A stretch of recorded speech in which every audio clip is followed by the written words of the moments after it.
Naomi Voss felt her stomach drop the moment the rideshare pulled away and left her standing alone on a gravel road in the middle of nowhere, Wyoming, with 2 suitcases and a marriage certificate she'd signed 3 days ago in a courthouse 2 states away.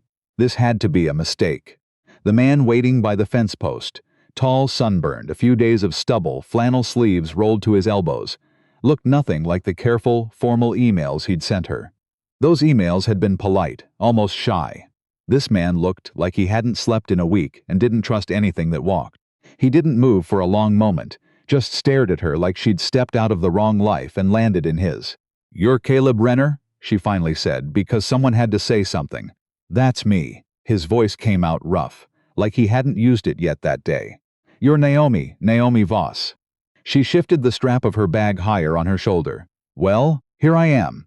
He kept staring. She was used to that look, had gotten it her whole life. The way men's faces changed when they saw her, like she'd done something just by existing. She'd hoped a cattle rancher in the middle of Wyoming might be different. He wasn't. "You're not what I expected," he admitted. "Neither are you." She nodded toward the house behind him, weathered but well kept, solar panels glinting on the roof, a newer pickup parked in the gravel drive. "You going to show me where I'm staying? Or are we doing this out here?" That snapped him out of it. He grabbed her suitcases before she could argue, the heavier one making him grunt, and led her up the steps without another word. The inside of the house told her everything the emails hadn't. Dishes stacked in the sink. A layer of dust on the mantel where 2 picture frames sat face down. A man living in the wreckage of something he hadn't cleaned up because cleaning it up meant admitting it was over. "How long since your wife passed?" she asked, setting her purse on the kitchen table. His jaw tightened. 4 years. How'd you know there was a wife? The frames." She nodded toward the mantel, face down. People don't turn pictures over unless they can't decide whether to look at them or throw them away. Something flickered behind his eyes. Surprise, maybe respect. "You're observant." "I've had to be." He didn't ask what that meant, and she didn't offer. The agency that had arranged this, Heartland Canyons, a service for ranchers needing legal partners and women needing a clean legal start in the country, had been clear about the terms: a contract marriage, citizenship for her, a wife on paper for him, which apparently mattered to the agricultural loan board that had been breathing down his neck since the drought 2 years back. "I'll show you your room," he said. "Our room, you mean?" She watched his face change. "We're legally married, Mr. Renner. If anyone from the bank or the county comes asking, we need to look like a real couple. Separate bedrooms in a brand new marriage is the kind of detail that gets noticed." "Right." He cleared his throat. "Of course. I'll take the left side of the bed. I'm an early riser." She studied him. "I assume that won't be a problem." "No problem." He set her suitcase on the bed like it might bite him. "I'll sleep on the couch tonight. Give you time to settle in." "That's not necessary. I think it is." For the first time, something almost like warmth crossed his face. "You just got here. You don't owe me anything yet."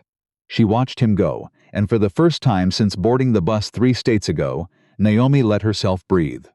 By morning she had the kitchen scrubbed and a pot of real coffee going, and when Caleb wandered in rubbing his neck from the couch, he stopped in the doorway like he'd walked into the wrong house. "You didn't have to do that. I'm your wife now. I should earn my place." She slid a plate of eggs toward him. "Also, your fridge had exactly 1 stick of butter and a jar of pickles. We need groceries." He almost smiled. "Almost. You always this direct? I've learned it saves time." She sat across from him with her own plate. "Your fence line on the east side is sagging in 3 places, and I counted at least a dozen cattle that look underweight for this time of year." He set his fork down. "You know ranching?" "No." She met his eyes. "But I know how to watch things and figure out what's wrong with them. It's a useful skill." Something passed over his face again, quick and guarded, like he wanted to ask what life had taught her that skill, and knew better than to push. They ate in silence after that, but it wasn't an uncomfortable one. They worked the property together for hours that first week, mending fence, hauling feed, fixing what 4 years of grief had let fall apart. Her hands blistered the first day. She didn't complain once. "You've done this before," he said, watching her wrap a torn strip of cloth around her palm without flinching. "No." She didn't look up. "But I've done harder things." He wanted to ask. She watched him decide not to. The neighbor showed up that Saturday, a heavy-set man named Russell Boyd who ran the property to the east and considered himself the unofficial mayor of everyone else's business. Heard you got hitched, Renner. Russell's eyes crawled over Naomi in a way that made her skin prickle, though her face stayed perfectly pleasant. Didn't waste any time. This is my wife, Naomi. Caleb's voice had an edge she hadn't heard before. Pleasure, Naomi said, extending her hand. Russell held it a beat too long. Where'd you say you were from again? I didn't. She withdrew her hand smoothly. My husband and I have a lot of work today, Russell. Was there something you needed? He laughed, but there wasn't much humor in it. Just looking out for Caleb here. Man's been alone a long while. Vulnerable, you might say, to a certain kind of woman. And which kind is that?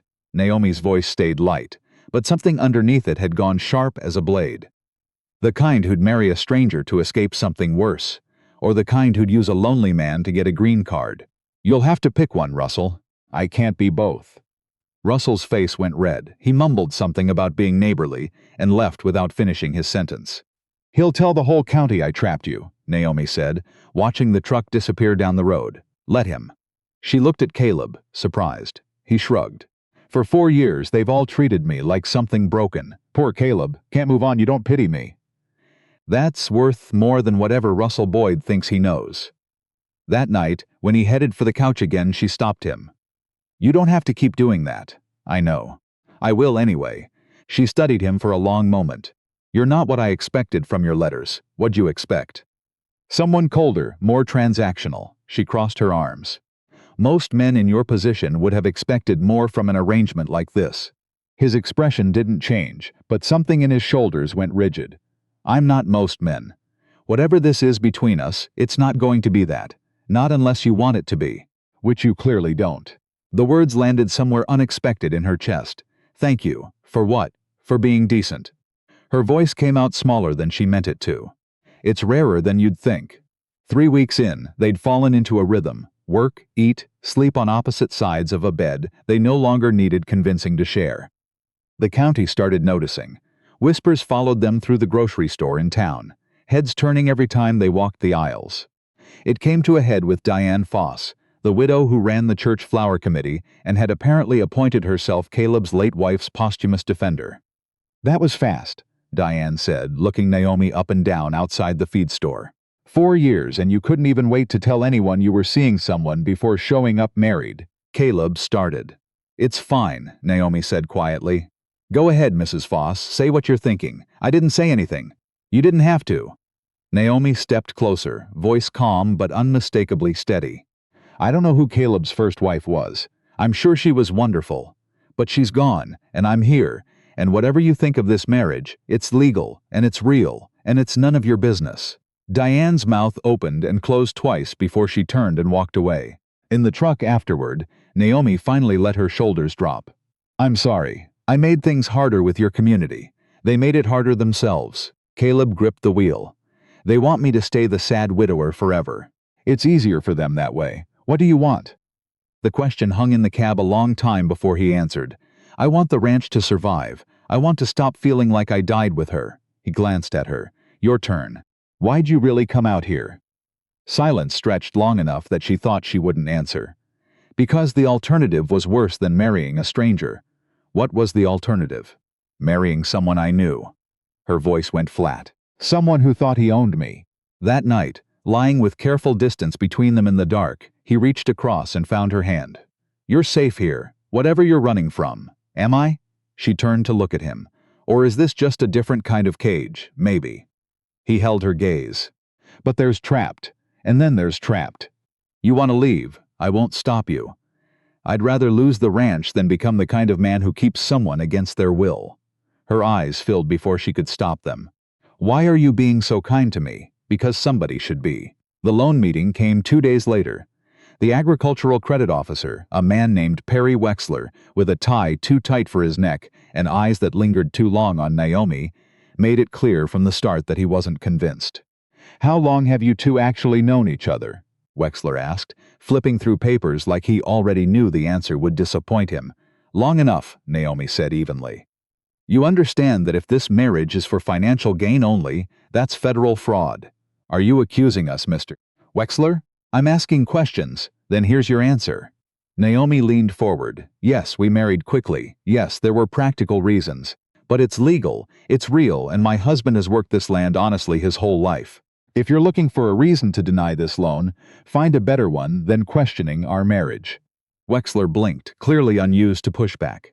He approved a 60-day extension, far short of what they needed, and told them to take it or leave it. They took it. Outside in the parking lot, Caleb finally said what they were both thinking.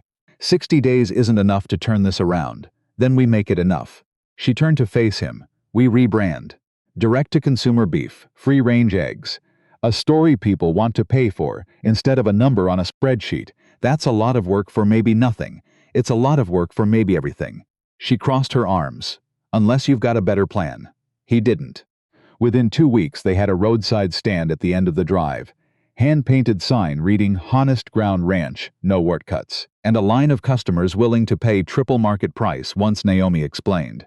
In that calm, unshakable voice of hers, exactly what they were buying and why it mattered. Where'd you learn to sell like that?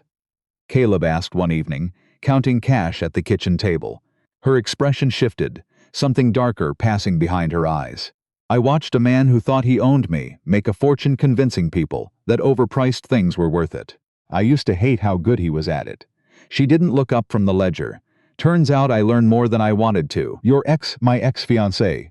Her hands stilled on the page. Marcus Doer. Everyone back home thought it was an honor, marrying into his money. I was the only one who understood what it actually meant. What did it mean? She closed the ledger. It meant I belonged to him. Until I ran. He didn't push further, and she was grateful for it. But that night, lying in the dark, she found herself telling him anyway. The engagement her family had arranged, the warmth that had curdled into control. The night she'd overheard a phone call that told her exactly what Marcus Doer really did with the shipping company he called legitimate. The trafficking. The women who went in through his employment programs and never resurfaced the way they were promised. I tried to go to the police, she whispered. He had people everywhere. I went to my family instead. They told me I was being dramatic, that a man with his money would never do something like that. So you ran. I took what evidence it could carry and I ran. Her voice cracked, just slightly. Ended up in a shelter that connected women like me with services like Heartland. And then I ended up here. He pulled her closer, and for the first time she let him. I won't let him find you, Caleb said into the dark. You can't promise that. Watch me. 3 days later, a black SUV pulled up the drive that didn't belong to anyone in the county. A man stepped out in a suit too expensive for ranch dust, surveying the property like he was pricing it. Caleb Renner? He extended a hand Caleb didn't take. Preston Hale. I represent Belgrove Land Partners. We're acquiring agricultural properties in this region, and I'd like to make you a very generous offer. It's not for sale. You haven't heard the number, don't need to. Get off my land. Hale's smile didn't waver. Your loan's coming due in 60 days, Mr. Renner. The bank will foreclose, and you'll walk away with nothing. I'm offering you a graceful exit. He paused at his car door. Congratulations, by the way, on the marriage. Your wife is quite striking. I'm sure she'd appreciate the security my offer provides, especially given how quickly money runs out for women in her situation. The threat sat in the air long after the SUV disappeared down the road. When Naomi found out what Hale had implied, she went very still. He knows something. He's guessing. He's not guessing, Caleb. Men like that don't waste time guessing. She wrapped her arms around herself. If he's connected to who I think he's connected to, who do you think he's connected to? She didn't answer right away. When she did, her voice had gone hollow. Marcus has interests everywhere. Land deals, shell companies. If Belgrove traces back to him, he's already found me. It got worse before it got better. An anonymous tip to immigration sparked a fraud investigation. 2 federal agents arrived at the kitchen table and asked questions about which side of the bed she slept on, what songs she hummed while cooking, whether Caleb still kept his late wife's photo on the nightstand. Naomi answered every question without flinching, even the ones that cracked something open between them. The moment Caleb said, unprompted, that she hummed an old song her grandmother used to sing while she cooked, and Naomi realized, with a jolt, that he'd actually been paying attention the whole time. It was that same week the bank called them in again. Belgrove had made an offer to buy the loan outright, full payment due in 30 days instead of 60, a deliberate squeeze designed to force default. They want you to fail, Naomi said in the parking lot afterward. So they can take the land cheap. Then we don't let them. That night, Caleb's phone buzzed with a text from an unknown number. Sell now, better than losing everything. Beautiful wife you have. Shame if her immigration troubles got worse. He called the number back. Preston Hale answered, on the first ring, unbothered, almost amused. Couldn't sleep, Mr. Renner, you threatening my wife? Observing. Immigration cases get complicated when a marriage's legitimacy comes into question. I have resources, Mr. Renner. I can find out anything about anyone, including what Naomi Voss is really running from. The line went dead. Caleb sat at the kitchen table with his head in his hands until Naomi found him there at 2 a.m. He knows, Caleb said. Or he's about to, they decided, against every instinct telling them to hide, to go public. A reporter from the regional paper, a sharp young woman named Priya Anand, ran their story 2 days later. Corporate land grab, intimidation tactics. A young couple fighting back, it worked better than they hoped. Orders for beef and eggs tripled overnight. Other ranchers facing the same pressure started calling, wanting to join forces. Within 2 weeks, the Honest Ground Cooperative had 11 member ranches and more orders than they could fill. We're actually winning, Naomi said, stunned, looking at the order sheet. One battle. Caleb pulled her close. We still don't know what Hale's real connection is. They found out the night Marcus Doerr's car pulled up the drive himself. He stepped out, smiling, dark-haired, expensively dressed, eyes that had gone cold the way they always had right before he decided to remind her who was in charge. Hello, mi amor. Did you really think I wouldn't find you? Naomi went rigid. Caleb stepped in front of her before she could move. Who the hell are you? Marcus Doerr. His gaze slid past Caleb to Naomi like the rancher was furniture. I'm here for what's mine. She's not yours, she's my wife. A piece of paper doesn't change what she'll always be. Marcus's eyes narrowed on Naomi. Your little newspaper story was very helpful, by the way. Made you so easy to find. The realization hit Naomi like a physical blow. Their attempt to control the narrative had handed Marcus a map straight to her door. I'm not going with you, she said, finding her voice. You don't have a choice. Marcus's smile thinned. One phone call and the fraud investigation reopens. One conversation with the right people and this whole farmhouse romance becomes a scandal. Did you know Preston Hale works for me? Has for years. Belgrove was always mine. I've been circling you for months, Naomi. You just didn't know it. You're behind the land grab. I'm behind a great many things. He took a step closer. When you ran, you took something. I want it back. I gave it to the authorities. Liar, you were always too careful for that. You kept insurance. His voice sharpened. Where is it? She lifted her chin, even as her hands shook at her sides. Safety deposit box. Seattle Bank. If anything happens to either of us, it's released to the FBI automatically. So you can't touch us without burying yourself. It was a bluff, and a thin one, but Marcus's eyes flickered with something that told her it had landed. You're lying. Want to test that theory? For a long, terrible moment, no one moved.